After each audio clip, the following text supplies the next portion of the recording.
I'm not very comfortable in your language, madam, but we can talk about the same topic in English, if that is okay with you.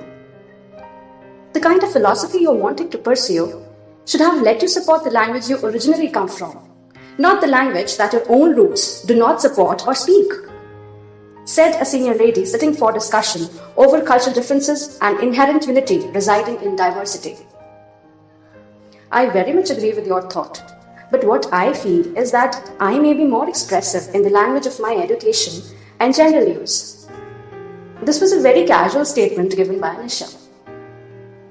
Nisha was a very free soul who always liked to learn from everybody around. She was carefree, yet soft in mind and words. She had been traveling for some time, meeting different people in her neighborhood to understand the roots deeply and to work in the education sector.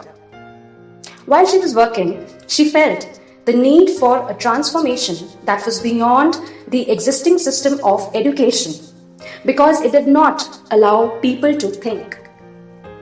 They were not making thinkers, but only preparing followers, or better, just slaves, to follow a set pattern without any original thought of their own. Many friends advised her to pick up the rural language in order to gel well with the culture, whereas the folks were forgetting their own roots and wanted to adopt something that was not a part of village culture even 10 years ago. So while Nisha was part of roundtable conference about culture, heritage and education, she, in her mind, was perturbed with the thought that whether or not people respect something they have grown up with, but she would definitely make it a point to be able to grasp something that comes to her from the soil. She would definitely give it a genuine try to grasp her native tongue well, so much so that she would be able to do it better than the people around her.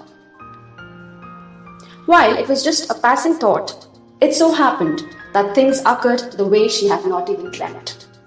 She got a chance to write for a magazine where initially she had a lot of trouble because the language was roughly known to her and she wasn't capable of writing professionally in that dialect.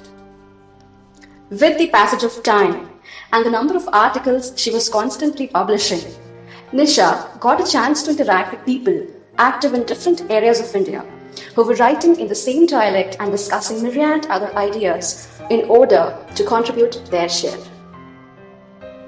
Prakrutehe gunasammunaha sajjante gun karmasu tan akritsan vidaha mandan kritsanvit na vicharyet. Being deluded by the constituents of Prakriti, nature, people get attached to the senses and their functions. She, who knows everything, should not unsettle these people who are dull-witted and imperfect in knowledge. This is Bhagavad Gita, chapter 3, verse 29. After the lockdown and pandemic settled, Nisha traveled to Bangalore for a conference on how language impacts thinking process in humans, where she met the same old senior lady who was surprised and offended with her inability to talk in the local dialect years ago. Now when young Nisha met the old lady, she was extremely happy, rather too ecstatic, expressing her satisfaction on seeing the evolution of Nisha's inherent talent build up in cognition and language structure understanding skills. She could have gotten angry with her and told her to immediately begin learning that dialect when she first met her. But she did not do that. Rather, only expressed her emotions as per her experience and internal nature. Whereas, Nisha, taking a problem as a solution to learning something new, got to understand and work in something which was unknown to her for many years of her life. It could even become a natural talent was unknown until the lady appeared. It is therefore important to understand the evolution of both these people and how their nature evolved over the years. One whose experience intensified, another whose skill set expanded. While the old lady expressed her happiness when she could have neglected Nisha's growth, Nisha also worked on the local dialect, taking a problem as a challenge that resulted in refining her thought structure.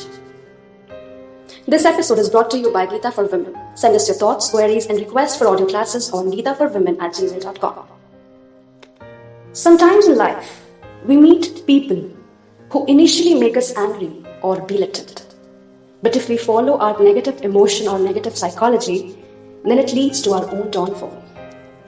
If we take the same problem as a solution or as a challenge to do something new, then that particular negative thing becomes a positive addition in our lives. We cannot change the other person. We cannot even change their viewpoint. We should not do that. Whatever little addition we can do to ourselves by introspection and practical working, we should enable ourselves in making that positive addition happen. As a result, it may so happen that the other people around us get affected positively. But our initial step should be to act with the right psychology and take a positive action wherever needed and possible. Easy said than done. We are mere mortals. This kind of perfection cannot be there in action. But that is what internal growth is all about.